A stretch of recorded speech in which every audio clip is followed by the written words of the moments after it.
모래시계가 진짜 무서워지는 건 바로 여기부터입니다. 처음에는 다들 아직 버틸 수 있을 것처럼 보였습니다. 조금 위험해도, 조금 흔들려도 어쩌면 각자 자기 자리를 지키면서 살아갈 수 있을 것처럼 보였죠. 그런데 3화와 4화로 넘어오면 분위기가 완전히 달라집니다. 이제는 더 이상 단순한 만남도 아니고 가벼운 감정의 스침도 아닙니다. 사람과 사람 사이의 마음은 더 깊어지는데 그 마음이 놓일 자리는 점점 사라집니다. 그래서 이 구간부터 모래시계는 진짜 아프기 시작합니다. 세 사람은 분명 가까워지고 있습니다. 하지만 이상하게도 가까워질수록 더 멀어질 것 같은 불안이 커집니다. 보통 드라마에서는 감정이 쌓이면 희망도 같이 커져야 하는데 모래시계는 정반대로 갑니다. 마음은 깊어지는데 미래는 더 어두워집니다. 그래서 보는 사람은 사랑이 시작되는 장면조차 편하게 볼 수가 없습니다. 설레야 할 타이밍인데 이상하게 자꾸 겁이 납니다. 이 사람들은 결국 행복해지지 못할 것 같다는 예감이 더 짙어지기 때문입니다. 거친 남자는 여전히 자기 방식대로 버티고 있습니다. 겉으로는 강하고 무심해 보이지만 안으로 들어가면 이미 마음이 깊게 흔들리고 있습니다. 그는 쉽게 말하지 못하고 쉽게 다가가지도 못합니다. 하지만 그렇다고 감정이 없는 사람은 아닙니다. 오히려 누구보다 뜨겁게 품고 있는데 그걸 표현하는 방식이 너무 서툴고 살아온 세계가 너무 거칠기 때문에 자꾸만 그 마음이 다른 형태로 드러납니다. 그게 이 인물을 더 슬프게 만듭니다. 사랑하는데도 사랑한다고 말하는 방식이 너무 늦고 지키고 싶은데도 지키는 방식이 너무 위험합니다. 반대로 정의를 믿는 남자는 감정을 더 조심스럽게 다룹니다. 그는 자기 마음을 함부로 내밀지 않습니다. 왜냐하면 자기 안의 감정 하나보다 지금 자신이 서 있는 자리와 원칙이 더 중요하다고 믿기 때문입니다. 그런데 문제는 인간이 그렇게 깔끔하게 나뉘지 않는다는 데 있습니다. 머리로는 선을 지키고 싶어도 마음은 자꾸 누군가에게 기울고 현실은 그 선을 지킨다고 해서 보답해주지 않습니다. 그래서 이 인물도 점점 흔들립니다. 법과 질서를 믿었던 사람이 현실의 벽 앞에서 망설이기 시작하는 순간 모래시계는 단순한 감정 드라마를 넘어서 인간이 믿어온 가치가 무너지는 이야기가 됩니다. 여자는 더 이상 단순히 두 남자 사이에 놓인 인물이 아닙니다. 이제 그녀는 자기 감정을 분명히 느끼기 시작합니다. 누구에게 끌리는지, 누구 앞에서 마음이 흔들리는지, 누구와 있을 때 더 편안한지 그 모든 것이 조금씩 선명해집니다.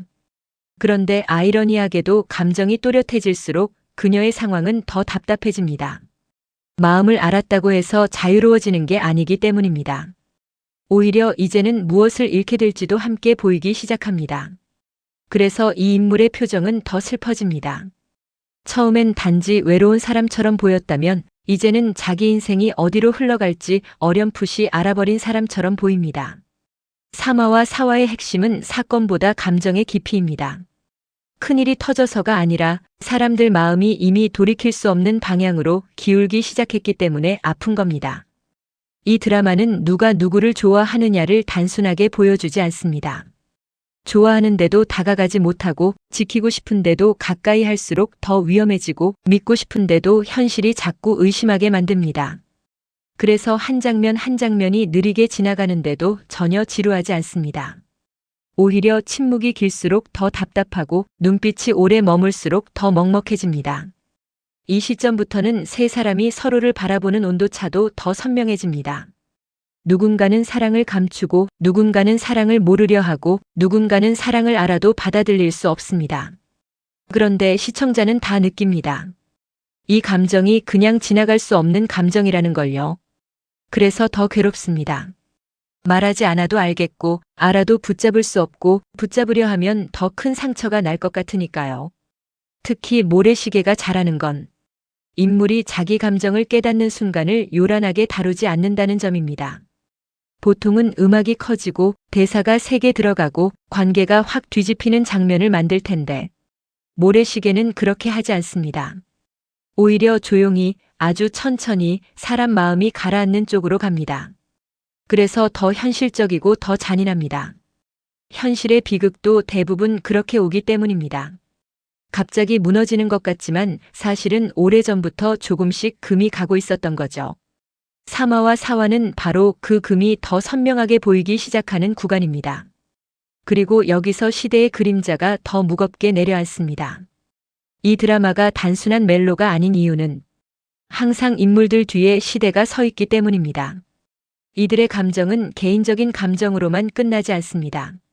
가족의 위치, 권력의 구조, 사회가 허락하는 선, 그리고 침묵을 강요하는 분위기까지 모든 것이 이들의 관계를 누르고 있습니다. 사람 마음은 분명 자기 것인데 그 마음을 어떻게 표현할지는 자기 마음대로 할 수가 없습니다. 바로 그 지점에서 모래시계는 사람을 깊이 찌릅니다. 사랑이 부족해서가 아니라 시대가 너무 거칠어서 사랑조차 제대로 피어나지 못하는 이야기이기 때문입니다. 거친 남자가 더 아픈 이유도 여기에 있습니다. 그는 나쁜 사람이 되고 싶어서 그렇게 사는 게 아닙니다. 살아남기 위해 거칠어졌고 버티기 위해 무심한 척하는 것뿐입니다. 그런데 그런 사람일수록 누군가를 진심으로 생각하게 되는 순간 더 위험해집니다. 자기 삶이 원래부터 상처투성이었던 사람은 행복을 붙잡는 법보다 잃는 법을 더 먼저 배웠기 때문입니다. 그래서 그는 마음이 커질수록 오히려 더 물러납니다. 다가가면 망가뜨릴 것 같고 잡으면 놓치게 될 것 같고 지키고 싶어서 더 차갑게 구는 순간들이 생깁니다. 이 복잡한 감정이 사마와 사화에서 더 짙게 드러납니다. 정의로운 남자는 또 다른 방식으로 괴로워집니다. 그는 무너지지 않으려는 사람입니다. 선을 넘지 않으려 하고 감정에 휘둘리지 않으려 하고 자기가 믿는 기준을 끝까지 지켜내고 싶어 합니다. 그런데 사람은 기준만으로 살 수 없다는 걸 점점 깨닫게 됩니다. 누군가를 바라보는 마음, 현실을 마주했을 때 느끼는 무력감, 옳다고 믿은 것이 통하지 않을 때 드는 허탈함, 이런 것들이 그의 안을 서서히 흔들기 시작합니다. 그리고 시청자는 바로 그 균열을 보게 됩니다. 겉으로는 여전히 단정하고 이성적인데 안에서는 이미 많은 것이 흔들리고 있다는 걸요. 여자는 두 남자 사이에서 선택을 못하는 사람이 아닙니다. 사실은 어떤 선택을 하더라도 다 잃을 수밖에 없는 자리에 있는 사람입니다. 그래서 이 인물의 슬픔은 더 큽니다. 누구를 향한 감정이 있더라도 그 감정만으로 밀어붙일 수 있는 세계가 아닙니다. 주변의 시선도 있고 자기 삶의 조건도 있고 무엇보다 이 감정이 불러올 파장을 누구보다 먼저 느끼고 있습니다. 그래서 그녀는 점점 더 조심스러워지고 그 조심스러움은 다시 보는 사람 마음을 더 아프게 만듭니다. 사마와 사화를 보고 있으면 모래시계가 왜 그렇게 먹먹한 드라마인지 확실히 알게 됩니다. 이 사람들은 분명 서로를 향해 움직이고 있습니다. 그런데 동시에 서로에게서 멀어질 준비도 같이 하고 있습니다. 사랑은 깊어지는데 그 사랑을 지킬 조건은 점점 사라집니다. 우정은 더 소중해지는데 그 우정을 끝까지 믿게 두지 않는 현실이 다가옵니다. 정의는 더 절실해지는데 그 정의를 실현할 수 있는 세상은 너무 멀리 있습니다. 그러니 이 드라마가 아프지 않을 수가 없습니다. 그리고 시청자는 여기서 결정적으로 깨닫습니다. 이 이야기는 누가 이기고 누가 지는 이야기가 아니라는 걸요. 이미 모두가 조금씩 잃고 있습니다. 아직 아무도 완전히 망가지지 않았을 뿐 마음은 이미 상처를 입기 시작했습니다. 그래서 사마와 사화는 본격적인 비극의 문턱처럼 느껴집니다. 돌아갈 수는 있지만 돌아가지 못하고 멈출 수는 있지만 멈추지 못하고 잊을 수는 있지만 잊고 싶지 않은 감정들이 세 사람의 삶을 점점 더 깊게 묶어버립니다. 모래시계가 대단한 건 바로 여기입니다. 사람을 울리는 장면을 억지로 만들지 않는데도 이상하게 오래 남습니다.